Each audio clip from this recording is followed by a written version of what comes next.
Hi, everybody. We are going to be talking here with two of my favorite people in the world, Carmen Zeisler, who is a learning consultant and coach with ESDAC here in our learning centers, and with Brandi McWilliams, who is an assistant principal and a CTE coordinator at McPherson, Kansas High School. Hi, ladies. Welcome in.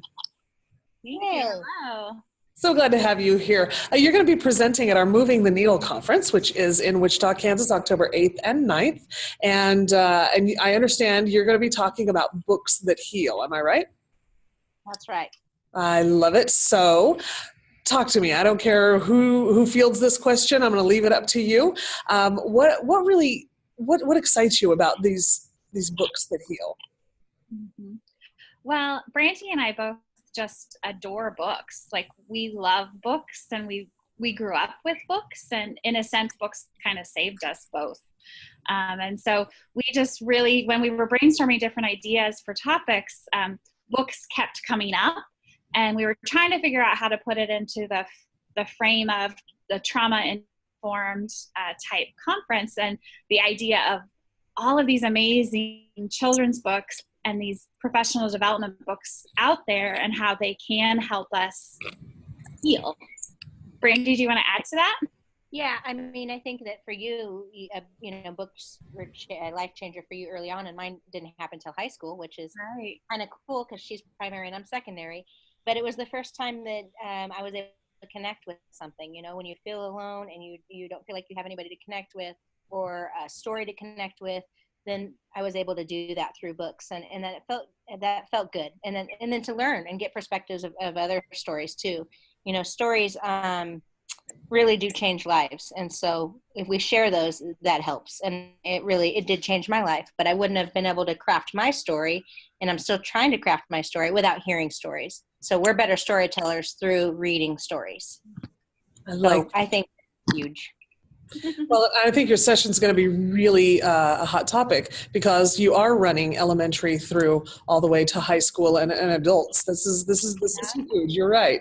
So when your participants who come in and in on your session, what are they going to walk away with? What are they going to know or be able to do as a result of being with you today or that day? Well, I think go ahead, Brandi. Okay.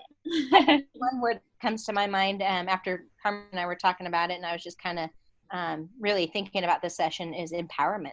Because how many times was I in the classroom and a kid tells me a story, or I know that they're maybe struggling to connect, or they want to process something, and I have my limited experiences, and I try and I connect with them, but I know they need a little bit more. So to empower teachers with resources to have those connections, but also empower students to know that they're not alone, and there's these other stories out there that can help them belong, and teach them empathy and teach them perspective. I think that's more important in this world right now than a lot of things. Yeah. And I also, our hope also is that they also leave with just a resource of just a Padlet, really, of all kinds of book options, and just ways to access books, specifically by topics. Like we've talked about, really organizing books through if you need a book to help with kindness in your classroom, well, here's a list. If you need a book to talk about diversity, here's a whole bunch of different ones. And then also just links to lots of different resources that are out there already. But a lot of times we just don't have time to look at all of the resources. And so we wanted to create this space where teachers would be able to take this Padlet with them and add things as they learn things too, and just have really close access to things. Ladies, this sounds like it's going to be a dynamic session, and I appreciate you both wanting to share these and making this learning, this connection so much more meaningful for all of us. Appreciate it.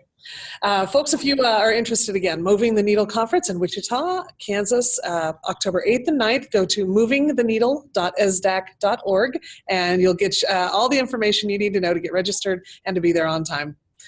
Thanks, ladies. We'll see you later. Thank you. Is that a